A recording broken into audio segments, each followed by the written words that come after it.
समझ लिया जाए।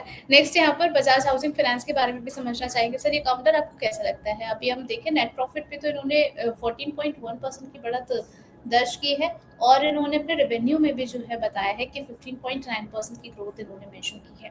अब बजाज हाउसिंग फाइनेंस पर आपका क्या नजरिया है? क्या करंट लेवल पर पोजीशन बनाई जा सकती है? तो वैसे इसमें 92 का रेजिस्टेंस है, ऑलमोस्ट लास्ट 5-7 दिन में स्टॉक उसी रेंज पे ट्रेड कर रहा है। 92 के ऊपर जी। क्लोजिंग आएगा, वहां पे लॉन्ग इनिशिएट कर सकते हैं स्टॉक में, जहां अपने टारगेट रहेंगे हुँ। 95 से लेके 101 के। और फिलहाल किसी की एग्जिस्टिंग पोजीशन है तो 85 के स्टॉप लॉस से बने रहे। 95 चलिए के ठीक ऊपर है, में तो ट्रेड यहाँ 92 के ऊपर में ट्रेड करें तो स्टॉक में अच्छा ऊपर का ब्लास्ट आना चाहिए। चलिए ठीक है, तो इस सलाह को आप ज़रा देखते हुए चल सकते हैं बजाज हाउसिंग फाइनेंस को लेकर के। निप्पॉन लाइफ एएमसी की अगर हम बात करें सर, यहाँ पर जो है रिजल्ट भी इन्होंने अपने दर्ज करे हैं और देखें तो आज तेज़ी आते हुए भी नज़र आ रही है। यहाँ पर आपकी सलाह रहेगी?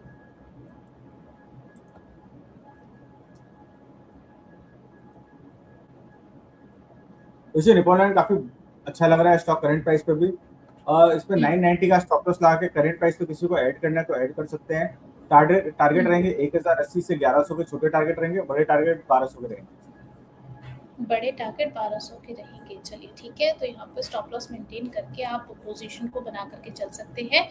और नेक्स्ट यहाँ पर एयू स्मॉल फाइनेंस के बारे में बातचीत कर लेते हैं। कंपनी का जो मुनाफा है उसमें करीब 65% की बढ़त इन्होंने जो है वो दर्ज करी है और इनका जो जो भी एसेट क्वालिटी है उसमें भी जो है इम्प्रूवमेंट हमें देखने को मिला है। AU small finance bank, sir इस पर भी आपका टेक लेना चाहेंगे?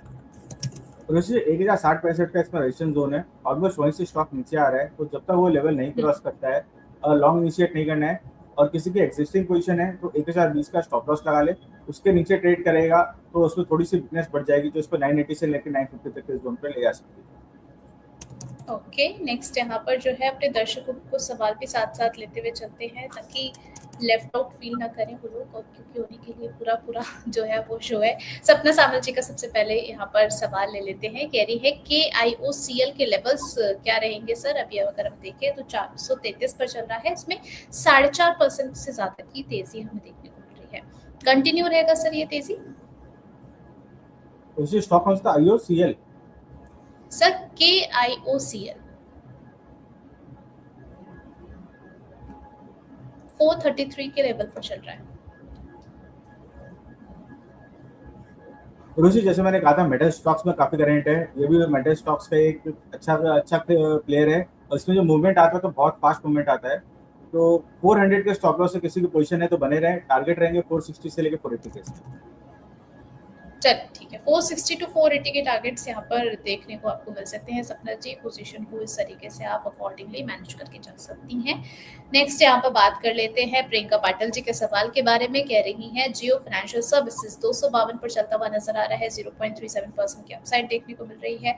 आपका नजरिया क्या बन रहा है चंद्र सर? मुझे जियो फाइनेंशियल अच्छा लग रहा है। 238 के स्टॉप लॉस पे हम्म। हमने कल भी इस स्टॉक पे बात हुई थी, 238 का स्टॉप लॉस लगा के इसको होल्ड रखना है। इसको जो टारगेट रहेंगे 258 का पहला टारगेट रहेगा, सेकंड टारगेट 265 और थर्ड 285 का टारगेट रहेगा। चलिए ठीक है, यहाँ पर नेक्स्ट निकिता मदान जी का सवाल ले लेते हैं। कह रही हैं कि हेलो सर, कमोडिटीज के कौन कौन से स्टॉक्स लेने चाहिए लॉन्ग टर्म के लिए और या फिर शॉर्ट टर्म के लिए? आपका टेक रहेगा सर इसका? और शॉर्ट टर्म में काफी स्टॉक्स में रैली हो चुकी है, तो लेट्रो स्टील कास्टिंग है वो अच्छा लग रहा है करंट प्राइस पे, 84-85 का प्राइस है, वो लिया जा सकता है।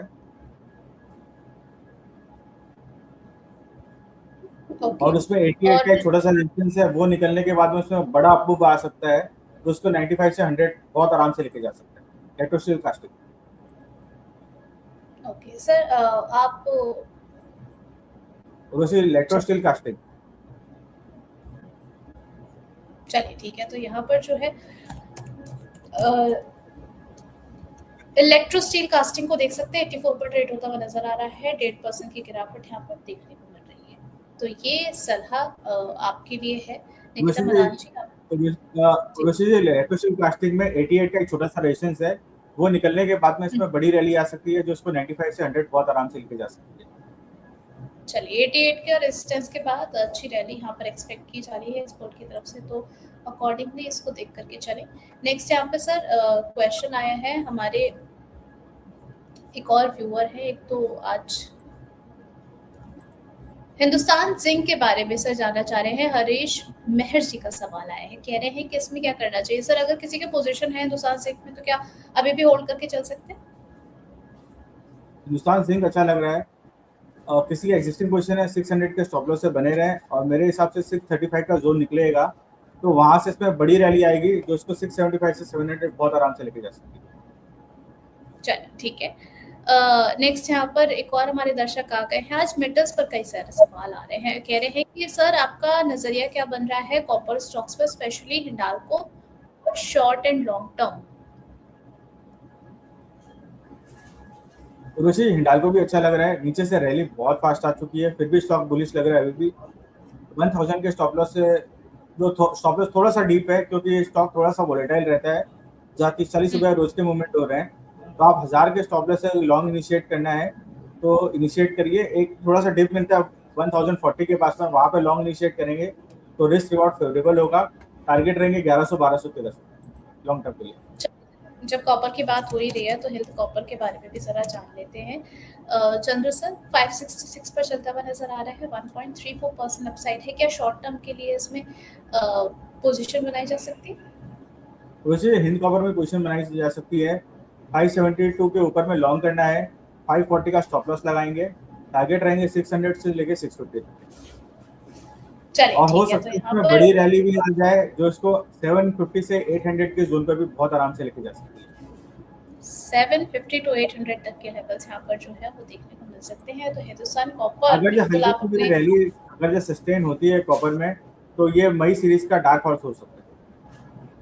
अरे वाह, चलिए बढ़िया जानकारी हिंदुस्तान कॉपर को लेकर के निकल करके आई है, तो बिल्कुल मौका नहीं गंवाना है। आज की कमेंट्री में जब मैं स्टार्टिंग में इंट्रोडक्शन दे रही थी तो अब प्रिपेयर तो नहीं किया था, लेकिन कहीं ना कहीं खुद से ही जो है वो बैक ऑफ द माइंड चल रहा था कि आज के लिए कोई मौका नहीं गंवाना है। तो जरा देखिए, बातचीत करते करते एक मौका जो है वो ऐसे निकल करके आया है, तो बिल्कुल आप लोग को इससे अपने माइंडफुल होकर के यहाँ पर काम करना है। नेक्स्ट यहाँ पर जो है चंद्र सर, प्रियंका जी का एक और सवाल आया है, कह रही हैं कि एचडीएफसी बैंक में इस हफ्ते जो है वो 800 के पार के लेवल देखने को मिलेंगे क्या?